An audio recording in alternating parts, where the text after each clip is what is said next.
You may remember the big hurricane in 2017 was Maria. It took nearly 1 year before Puerto Rico finally acknowledged the number of deaths from Hurricane Maria was shockingly more than the 64 they'd long claimed, 2,975. That's still many-fold less than a separate Harvard estimate. Why the uncertainty? Well, it turns out the task of evaluating how many were killed got mired in politics and doubt. Alberto Martinez is a professor of history and math and science at the University of Texas. He has his own estimate of deaths and explains why it's been so difficult to get at the facts. The government froze the number at 64 in early December. The researchers at Harvard have a higher bound estimate of 9,800 people at maximum that they envision might have died because of this.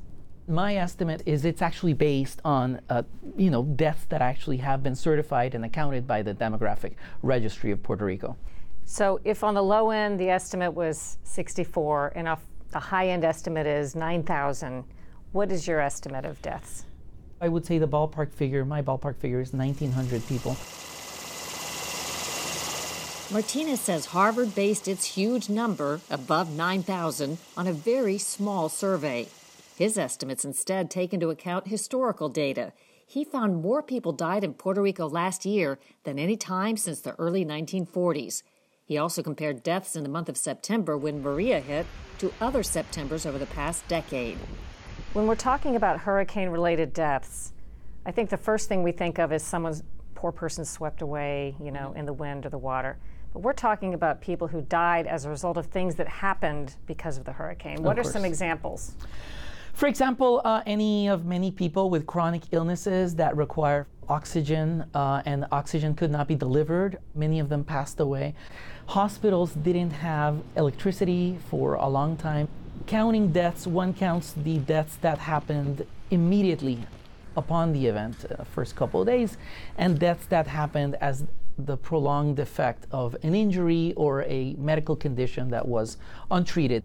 You think the Department of Public Safety in Puerto Rico has maybe a vested interest in making the numbers seem as low as possible? I do. The director of the Department of Public Safety is Héctor Pesquera.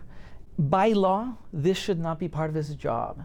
By law, counting mortality after natural disasters is a duty of the demographic registry in Puerto Rico. And yet, since the hurricane happened, he has controlled the information, and he and the governor commissioned a group at George Washington University to do a study. Several groups raised questions about Puerto Rico's unbelievably low number of deaths, 64, and demanded that records be made public.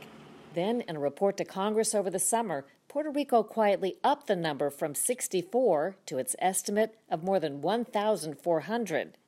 Finally, at the end of August, the George Washington University study concluded the death toll was nearly 3,000. That's more than 46 times higher than the initial government tally. Why is it important for us to know, in general, the basic number of people who were killed as a result of Hurricane Maria? The basic number of people would affect our judgment of how good were the procedures that were put in place, whether they were at the national, that is at the island or federal level. They would help us in a future crisis or catastrophe. These things have to be accounted for. And for some of these individuals, their jobs are at stake. You were born in Puerto Rico and you're a frequent visitor of Puerto Rico. What do you see when you visit now in the aftermath of Maria? Puerto Rico is back in business. So long as you stay in the metropolitan area and you go to the standard visitors areas, you'd find businesses are open. Still, there's many things that people who have lived there for decades will notice, which is there's still many traffic lights that are missing or hanging. There's businesses that have shut down. There is growing unemployment. Hundreds of thousands of Puerto Ricans, family members, friends have left for the mainland. There's a growing sense of frustration that the current political situation doesn't enable things to get better. Hurricane Maria is now on record as one of the deadliest natural disasters in U.S. history. It just took nearly a year for that fact to be officially recognized. Coming up on Full Measure, striking balance in the media storm. We go beyond the noise over media bias and censorship and find one group where left and right converge.